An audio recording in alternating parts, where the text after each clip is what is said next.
तर आमच्या इथे होता महाप्रसाद, त्यामुळे मी लवकर आवरलं आणि जायला निघाले.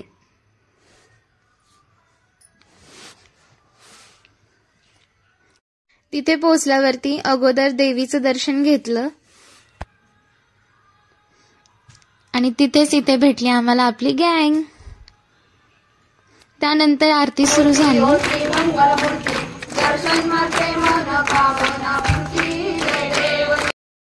तर महाप्रसादाची आम्ही एवढा वेळ वाट पाहिली आहे. 7 वाजल्यापासून आम्ही इथे बसलोय, तर आता ती वेळ आलेली आहे.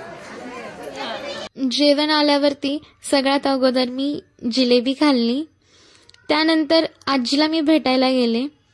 तिथे आमची आजी बसली होती. आणि हे आपलं दुकान आणि हे आमचं जुनं घर. इथे काही वेळ गप्पा मारून मी आजी अण्णांना बाय बाय केलं. त्यानंतर आम्ही आलो आपल्या घरी. तर आजच्यासाठी एवढंच गाईज. तर भेटूया पुढच्या व्लॉगमध्ये. Thank you for watching. Bye bye.